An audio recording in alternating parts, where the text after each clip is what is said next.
네, 오늘은 날조 본문 가운데 아모스서 3장으로 말씀을 나누려고 합니다. 이 아모스서는 선지서 중에서도 소선지서에 해당되는 본문이죠. 3장이 오늘 이제 날조 본문인데 여기 들어가기 앞서서 먼저 좀 전체적인 배경을 살짝 보기 위해 1장을 좀 보고 넘어가려고 합니다. 우리 아모스서 1장 1절을 한번 찾아보시겠습니다. 아모스서 3장 말고 1장 앞에 1장 1절을 한번 찾아서 읽도록 하겠습니다. 다 같이 읽겠습니다. 시작. 유다 왕 우시아의 시대 곧 이스라엘의 왕 요아스의 아들 여로보암의 시대 지진 전 2년에 드고와 목자 중 아모스가 이스라엘에 대하여 이상으로 받은 말씀이라. 아멘. 우리 아모스 1장 1절을 보니까 이제 여러 가지 지금 배경을 이야기해 주고 있습니다. 우선 시대를 살펴보겠습니다. 유다 왕의 이름 그리고 이스라엘 왕의 이름, 이 두 왕의 이름을 동시에 이야기하고 있습니다. 즉 이것으로 보아 남유다와 북이스라엘이 지금 이미 분열이 되어 있구나, 분열 왕국 시대구나 라는 것을 우리가 알 수 있습니다. 남유다의 왕은 우시아였고 북이스라엘의 왕은 여로보암이었습니다. 이제 우리가 공부해 보신 분들, 다들 성경 읽어 보신 분들 아시겠지만 북이스라엘 역사 가운데 여로보암이라고 하는 왕은 2번 등장합니다. 남과 북으로 분열되자마자 북이스라엘의 왕으로, 초대 왕으로 추대되었던 인물이 여로보암이라고 하는 사람이 있었습니다. 그러나 지금 이 아모스 선지자가 활동하던 시대는 처음 등장했던 여로보암 왕이 살다 간 지 약 150년이 지난 뒤의 일입니다. 즉 아모스서에 등장하는 이 여로보암은 1장 1절에서 우리가 볼 수 있는 이 여로보암이라고 하는 사람의 이름은 흔히 가르쳐서 여로보암 2세다라고 불리는 왕입니다. 여로보암 2세는 북이스라엘을 무려 41년이나 통치했던 왕이었습니다. 이것은 북이스라엘 역사상 최장 통치 기간에 해당됩니다. 동서고금을 막론하고 통치자가 자주 바뀐다면 그것은 그 나라에 뭔가 문제가 있다는 것을 나타내주는 것이기도 하죠. 반대로 여로보암 2세의 경우와 같이 통치자가 아무 문제 없이 장기간 동안 다스리고 있다는 것은 그 나라가 안정되어 있었다라는 것을 보여주는 것이기도 합니다. 학자들은 이렇게 얘기합니다. 여로보암 2세의 치세 기간이 북이스라엘 역사상 가장 잘 나가던 시기다, 황금기였다라고 말합니다. 북이스라엘이 아수르에게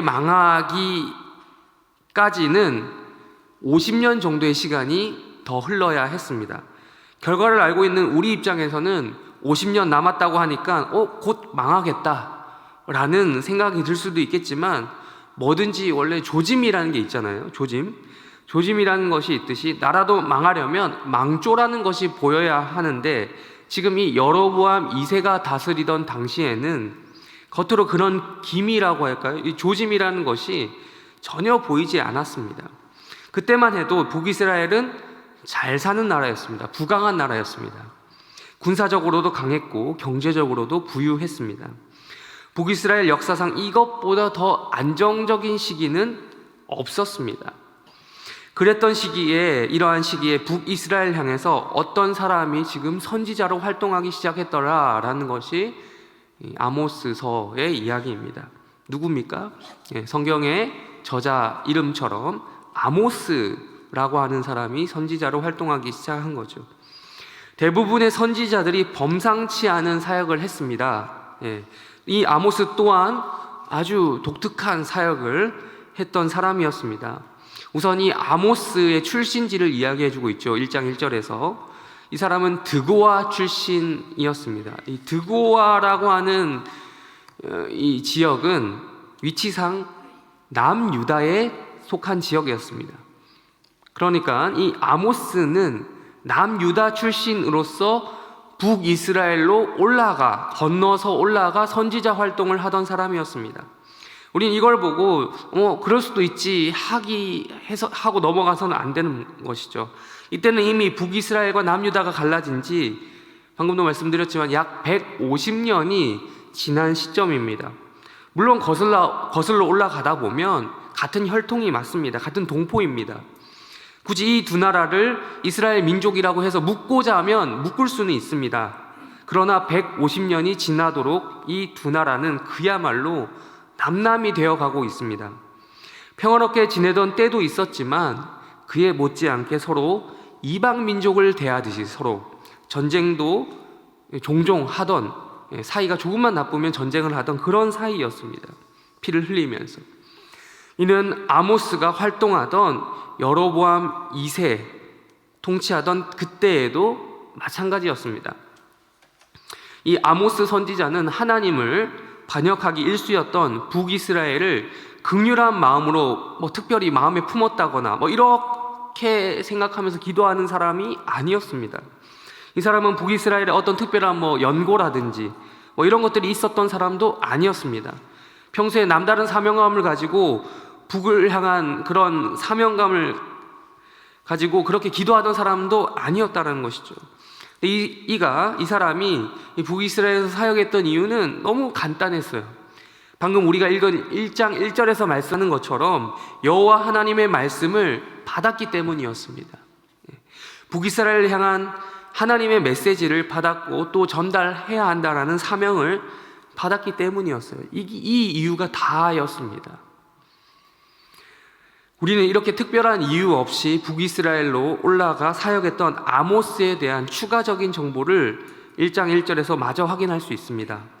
드고아에 살던 이 아모스의 생업이 무엇이다 라고 이야기해주고 있습니까? 직업이 무엇이었습니까? 목자다 라고 이야기했어요. 목자. 이 아모스는 전문적인 선지자 양성학교에서 배출된 그런 선지자가 아니었습니다.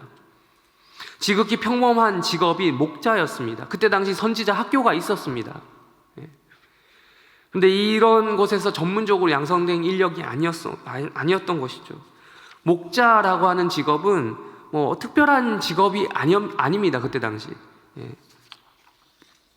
지금 이스라엘 백성들이 가나안 땅에 정착해서 살면서 농경 생활을 시작한 지 벌써 수백 년이 흐르기는 했지만 원래 이스라엘 민족 이 조상 대대로 내려오는 그 가업이 바로 목축업이죠. 목축업. 아브라함과 이삭과 야곱 등 족장들은 유목민, 목축업을 하던 사람들이었습니다. 대부분 이스라엘 사람들이 가나안 정착 이후에 농경을 시작했다고 해서 이 목축업을 아예 없애버린 것은 아니었습니다. 이스라엘 백성들 중에서도 목자라는 직업을 가진 사람들이 분명 있었습니다. 이 목자는 이스라엘의 어떻게 보면 전통적인 직업군이었던 것이죠. 그렇다고 해서 이들이 전통 직업군이라고 해서 아주 특별한 대우를 받았다거나 이런 것도 아니었습니다. 아주 평범했던 직업이었던 것이죠.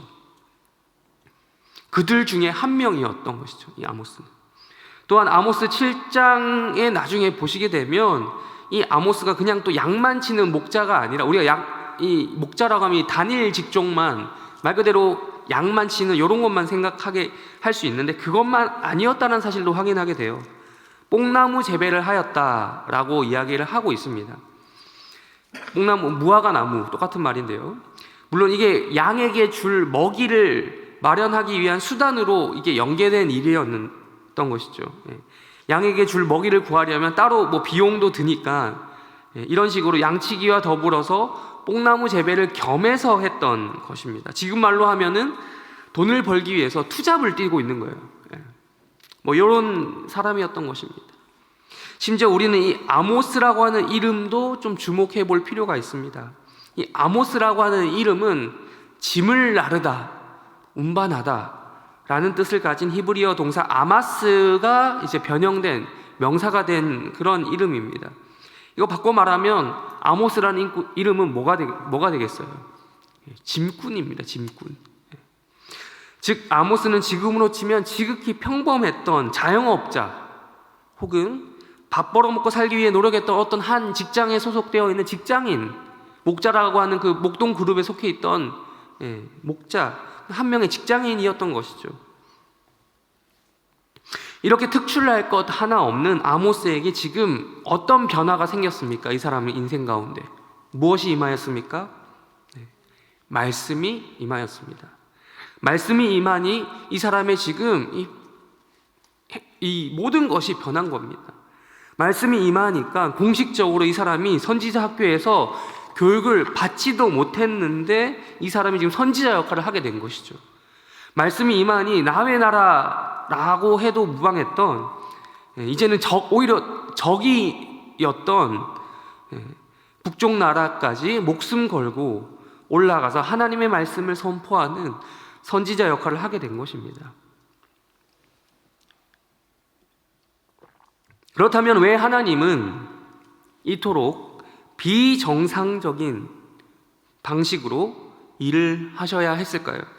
왜 아모스 같은 사람이어야 했을까요? 왜 아모스 같은 환경에 있었던 사람들을 사용해서 선지자로 세우시고 하나님 말씀을 국경 넘어 북이스라엘 향해 전하게 하셨던 것일까요?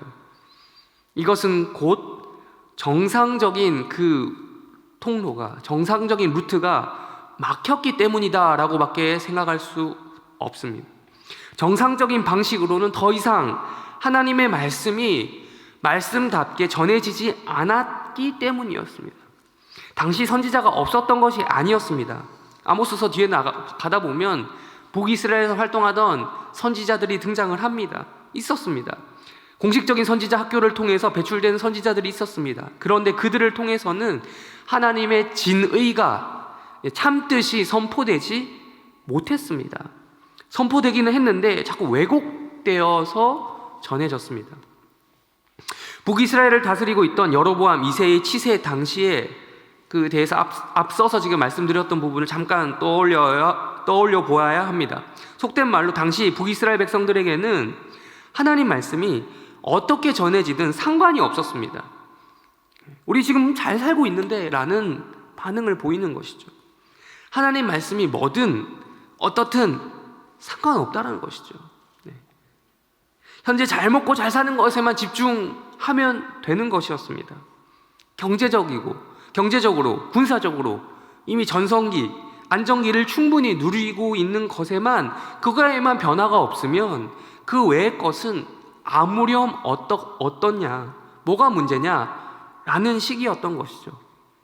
사실 북이스라엘 가운데 여호와 하나님을 향한 신앙은 이미 무너질 대로 무너진 상태였습니다. 여로보암 1세부터 쭉 이어져 오던 것이죠. 변한 적이 없었어요. 그것과 무관하게, 신앙과 무관하게 그저 잘 먹고 잘 살면 땡이다 라고 하는 이 사상이 이미 북이스라엘을 지배한 지 오래 150년이 지나고 있었던 상황이었습니다. 또한 정상적인 루트, 선지자 학교에서 배출되는 선지자들은 엘리야 시대에는, 적어도 엘리사 시대 때는 안 그랬었는데 이제는 괜찮아요, 여러분들은 잘하고 있다고, 계속 그렇게 하던 대로 하라고, 하나님도 여러분 응원하고 지지한다고 라는 메시지를 시종일관 북이스라엘 사람들에게, 그 왕들에게 전하였습니다. 그러나 안타깝게도 하나님께서는 이것을 결단코 지지하지 않으셨던 것이죠. 하나님은 전혀 북이스라엘의 그 모습을 응원하시지 않았던 것이죠. 하나님께서는 여로보암 1세 때부터 2세 때까지 똑같이 여로보암, 그 다음에 여로보암이 올 때까지 무려 150년간 이어져 오던 그 왜곡된 신앙 형태가 대표적으로 드러났던 사건, 금송아지 신앙에서 북이스라엘이 떠나기를 하나님께서는 원하셨습니다. 여로보암이 시작했잖아요. 1세가 금송아지, 그 신앙이 또 다른 여로보암이 왕에 오를 때까지 150년이나 지났음에도 여전히 이 북이스라엘 가운데 영향을 미치고 있었던 것입니다. 그 위대한 선지자 엘리야를 보냈는데도 안 되었습니다. 엘리야의 갑절을 원했던 그 영감의, 엘리야가 가졌던 그 영감의 갑절을 원했던 엘리야의 제자 엘리사도 안 되던 일이었던 거예요. 그러니 이제는 하나님께서 어떻게 하시냐, 밑에 유다라고 하는 남쪽 동네에서 위로 올려보내시는 겁니다. 프로도 아니고 아마추어를. 이렇게 부름을 받은 아모스, 이 아모스는 처음에 하나님의 말씀을 전해야 한다라는 생각에 자기 스스로도 아마 당황했을 겁니다. 황당했을 것이 틀림없습니다. 하나님 말씀을 듣긴 들었단 말이죠. 환상을 보기는 봤는데 내가 과연 뭐라고 지금 이 말씀을 전하러 내가 하던 것도 다 지금 버려두고 위로 올라가서 국경까지 넘어서 이래야 되나?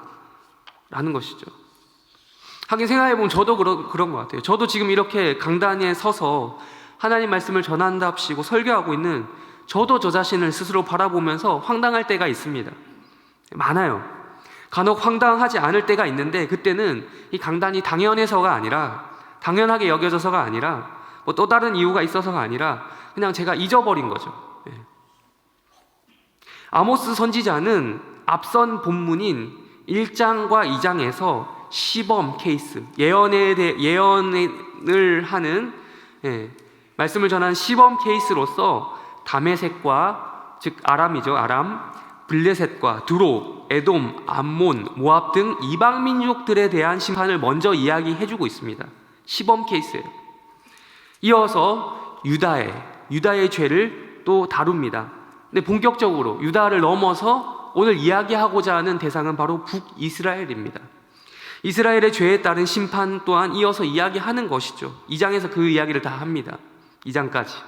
그러면서 오늘 본문 아모스 3장에 넘어가게 되면 왜 하나님이 이렇게 북이스라엘을 향한 심판의 메시지를 남쪽에서 올라온 아모스라고 하는 이 자영업자 혹은 직장인을 통해서 하시는지에 대한 이유를 설명해 주시고 있습니다.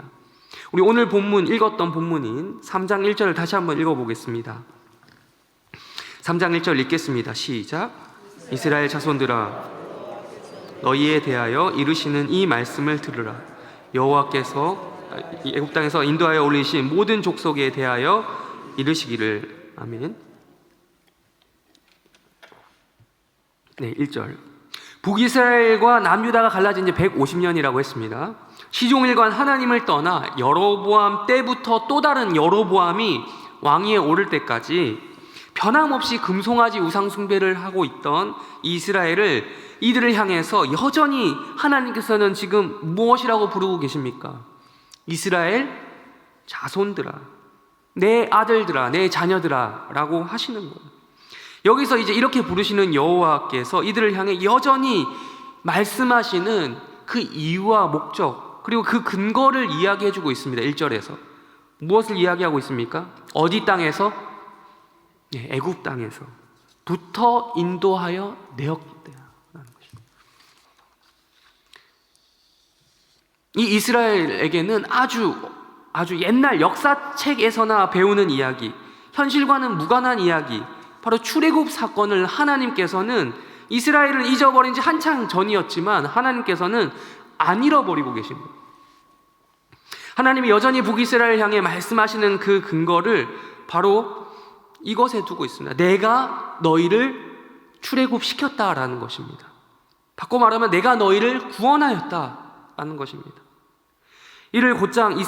우리는 이것을 곧장 이스라엘이 이뻐서 혹은 사랑스러워서, 사랑받기 합당하기 때문에 구원하였다라는 말로 바꾸어 이해하시면, 우리는 이렇게 이해하시면 곤란합니다. 여러분 생각해 보십시오. 이스라엘이 구원받을 만한 그러한 이쁜 짓을 해서 구원을 받았습니까? 아니죠. 전혀 아니죠.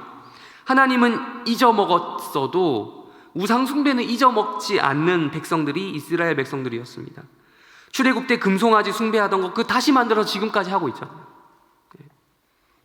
하나님이 수백 년도 더 전의 이야기인 출애굽을 다시 거론하시는 것은 이스라엘 백성들 자체에게, 그들에게 어떠한 희망거리가 있어서가 아니었습니다. 출애굽을 시키신 하나님, 자기 자신 스스로의 행동에 대한 책임감 때문에 이 이야기를 꺼내시는 거예요.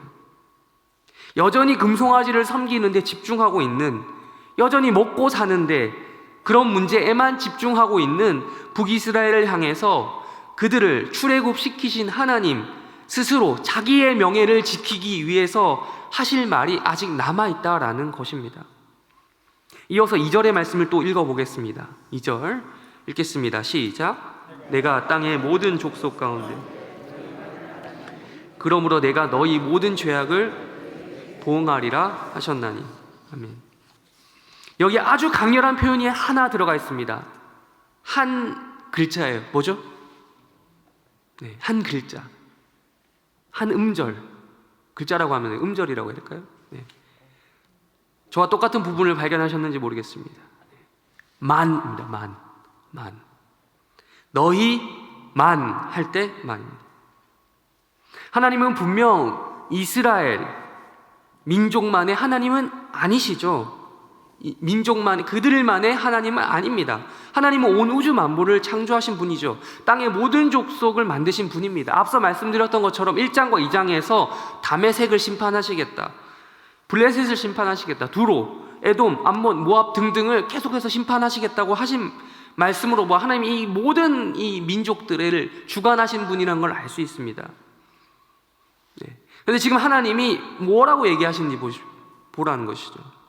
땅의 모든 족속을 모르는 분이 아닌데, 진짜 뭐 몰라서 모른다고 하는 게 아니라 땅의 모든 족속 가운데 누구만을 아는 것처럼 대하고 있다는 거예요. 너희, 즉 이스라엘을 안다. 그냥 아는 게 아니라 아는 정도가 너희만 안다, 이스라엘만 안다라는 엄청나게 강렬한 표현을 써주고 계신다는 거예요. 근데 여기까지만 읽으면 은혜가 돼요. 알았나니, 여기까지. 근데 그러므로 그 뒤가 있어요. 나 너밖에 몰라, 나 너밖에 없어. 이 사랑하는 사이에서 나눌 수 있는 정말 최상의 표현, 강렬한 표현입니다. 사랑하는 사이가 아니었다 하더라도 이 말을 들으면 사랑에 빠질 수도 있어요. 근데 이어지는 그러므로 거기를 주의해서 보면 나밖에 모르는 그 하나님이 어떻게 하시겠다는 거예요. 내가 너희 모든 죄악을 너희에게 보응하리라. 이스라엘만 아시는 하나님, 이스라엘 밖에는 아무것도 모르시기로 작정하신 듯한 하나님께서 모든 죄악을 또한 보응하시겠다라고 이야기하시는 거예요. 보응한다 말을 바꿔 말하면 죄를 지금 계수하고 있다, 세고 있다라는 겁니다. 그 죄에 따른 심판을 언젠간 하시겠다라는 이야기죠. 너밖에 없다, 너만 알아 라고 하는 이 강렬한 표현이 지금 아름다운 표현이 아니에요. 완전 반대죠. 무서운 표현인 거죠. 지금 세월이 흘러서 많이 흘러서 이스라엘 백성들을 다 잊어버리고 있었는데 하나님만큼은 이걸 안 잊어버리고 계신 거예요. 한번 그들을 출애굽시키셔서 구원하신 그 하나님은 이스라엘을 잊지 아니하시는, 이스라엘만 아시는 그 하나님이 그들의 죄악 또한 알고 계신다, 그리고 그 죄악을 심판하신다라는 것이 오늘 아모스서에서 말하고자 하는 논지입니다. 설교를 정리해 나가도록 하겠습니다. 정리해 나가기에 앞서서 날짜 본문 한 가지만 더 찾아보도록 하겠습니다. 히브리서, 신약입니다. 히브리서 9장 말씀 찾겠습니다. 히브리서 9장 27절 말씀입니다.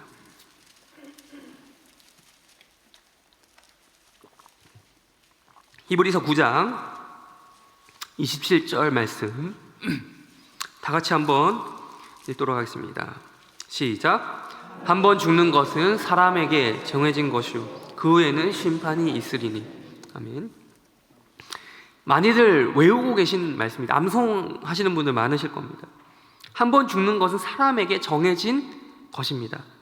사람은 이것을 피할 수 없습니다. 이걸 피할 수 있는 사람은 단 한 명도 없습니다. 죽음이란 단어 자체가 경우에 따라 매우 불편한 이야기가 될 수도 있겠지만 언젠가는 모두가 맞닥뜨리게 될 진실이라는 것을 부인할 사람은 없을 겁니다.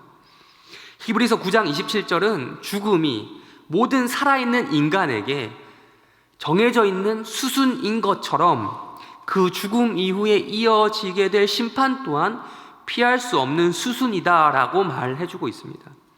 심판 또한 언젠가는 모두가 맞닥뜨리게 될 진실입니다. 이 한 문장 자체를 가지고 복음이다라고 부르기는 어려울 것 같습니다. 예를 돕기 위해서 이 구절에 굳이 제목을 붙여보자면 복음을 발사하는 방화쇠 혹은 예비 복음, 복음을 예비하게 하는 예비 복음 정도가 적당하다라고 봅니다. 그렇습니다. 심판은 심판으로 그쳐서는 안 됩니다. 심판 메시지는 복음이라고 하는 그것을 발사하기 위한 방아쇠 역할을 하는 장치와도 같습니다. 심판의 메시지는 복음을 예비케 하고 또 준비케 하는 효과를 지니게 합니다. 그렇기 때문에 심판은 꼭 복음으로 이어져 가야 합니다.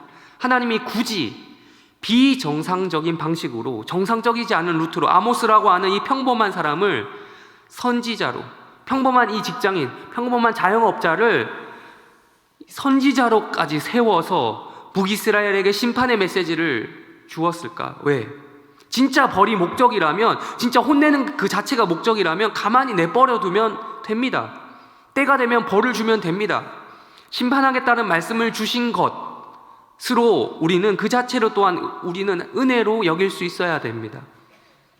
은혜로 혹은 감사로 받을 수 있어야 됩니다. 심판이라고 하는 이 메시지 자체가 예비 복음의 역할을 하고 있기 때문입니다.